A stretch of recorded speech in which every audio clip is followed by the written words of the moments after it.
साल था 1990। दक्षिण कोलकाता का हाजरा क्रॉसिंग। बस किराया बढ़ाने के खिलाफ रैली निकल रही थी। भीड़ के आगे आगे थी 35 साल की एक दुबली पतली महिला, सफेद सूती साड़ी, चप्पल और चेहरे पर जिद। अचानक भीड़ के पीछे से एक साया उभरा, हाथ में भारी लाठी। पहला वार सीधे सिर पर। आवाज इतनी तेज कि नारों के शोर में भी साफ सुनाई दी। दूसरा वार और सफेद साड़ी लाल हो गई। वो महिला थी ममता बनर्जी। डॉक्टरों ने कहा खोपड़ी में फ्रैक्चर था, वार 1 इंच नीचे होता तो जान जा सकती थी। लेकिन ममता बच गईं और यहीं से जन्म हुआ उस छवि का स्ट्रीट फाइटर दीदी। नमस्कार, मैं अलीशा और आप देख रहे हैं किस्से नेताओं के। 16 अगस्त की तारीख का कोलकाता से रिश्ता पहले भी खून से ही सना था। 1946 में मोहम्मद अली जिन्ना के डायरेक्ट एक्शन डे के आह्वान के बाद शहर दंगों में जल उठा था और 44 साल बाद उसी शहर में एक और राजनीतिक टकराव ने एक नई कहानी लिखी। इस बार एक महिला के सिर पर बहते खून के साथ।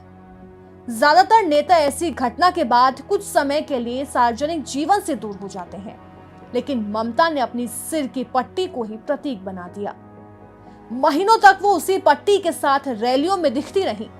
सीपीआई-एम ने उन्हें ड्रामा क्वीन कहा, लेकिन जनता ने देखा एक ऐसी महिला जो चोट छिपाने से इनकार कर रही थी। उनका बयान था, वो मेरा सिर तोड़ सकते हैं, मेरी हड्डियां तोड़ सकते हैं, लेकिन मेरी आत्मा नहीं तोड़ सकते। साल 1984, जादवपुर वामपंथ का किला। सामने थे दिग्गज नेता सोमनाथ चैटर्जी और दूसरी तरफ एक युवा, बिना गॉडफादर, बिना राजनीतिक विरासत की लड़की ममता बनर्जी। नतीजा, किला ढह गया। वो जीत सिर्फ एक सीट की जीत नहीं थी, वो संदेश था बंगाल में बदलाव संभव है। 7 जनवरी 1993, ममता बनर्जी सचिवालय राइटर्स बिल्डिंग में घुस गईं। मांग थी तत्कालीन मुख्यमंत्री ज्योति बासु से मुलाकात। जब मुलाकात नहीं हुई तो वहीं धरना और फिर पुलिस आई। बाल पकड़कर घसीटा गया, जेल वैन में डाला गया और जाते जाते उन्होंने कसम खाई, मैं इस इमारत में तभी लौटूंगी जब सीपीआई-एम को सत्ता से हटा दूंगी। 18 साल लगे, लेकिन 20 मई 2011 को वही महिला पश्चिम बंगाल के मुख्यमंत्री बनकर उसी इमारत में दाखिल हुई। 2006-7 सिंगूर और नंदीग्राम, टाटा की नैनो परियोजना के लिए जमीन अधिग्रहण। ममता किसानों के साथ खड़ी हो गई। 26 दिन का आमरण अनशन। आंदोलन ने राष्ट्रीय रूप लिया। आखिरकार टाटा को प्रोजेक्ट गुजरात के सानंद ले जाना पड़ा और ममता को मिला ग्रामीण बंगाल का भरोसा। यहीं से 34 साल की वाम सत्ता की नींव हिल गई। 2011 में परिवर्तन हुआ। 294 में से 184 सीटें, लेफ्ट 2 अंकों में सिमट गया। ममता बनर्जी ने इतिहास रच दिया। 2016 से 2021 तक लगातार जीत। 2021 में तो वो व्हीलचेयर पर बैठकर चुनाव प्रचार करती दिखी। लेकिन कहानी यहीं खत्म नहीं होती। सत्ता के साथ विवाद भी आए। केंद्रीय एजेंसियों यानी सीबीआई और ईडी के साथ टकराव, राज्यपालों से टकराव। दूसरी तरफ भारतीय जनता पार्टी ने बंगाल को अपनी नई प्रयोगशाला बनाया। 2021 में नंदीग्राम से उनके पुराने सहयोगी शुभेंदु अधिकारी ने उन्हें हराया, लेकिन पार्टी को 213 सीटें मिली, सबसे बड़ा जनादेश। दूसरे मुख्यमंत्री फाइलों से शासन करते हैं, ममता मौजूदगी में शासन करती हैं।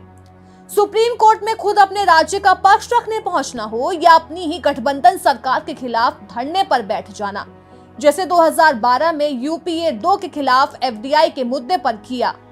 उनकी राजनीति का नियम साफ है, कहानी उसी की होती है जो मौके पर मौजूद रहता है। आज बीजेपी उन्हें तानाशाह कहती है, चुनावी हिंसा के आरोप लगते हैं, आरजीकर मेडिकल कॉलेज केस जैसे मुद्दों पर विरोध होता है। जो आरोप कभी वो सीपीएम पर लगाती थी, अब वही उन पर लगते हैं। लेकिन फर्क ये है, ममता पीछे नहीं हटती।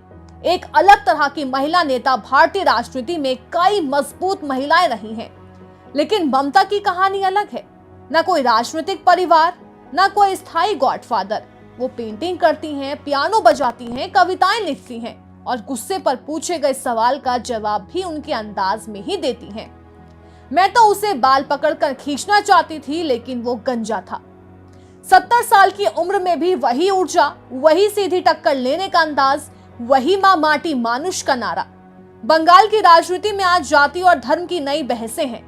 वाम और कांग्रेस हाशिए पर है, बीजेपी मुख्य चुनौती है, लेकिन इन सब के बीच एक बात स्थिर है। सफेद साड़ी में एक महिला जो हर तूफान के बीच खड़ी रहती है, और शायद यही वजह है कि वो सिर्फ कभी कभार शासन नहीं करती, वो एक फाइटर है जो कभी कभार शासन करती है।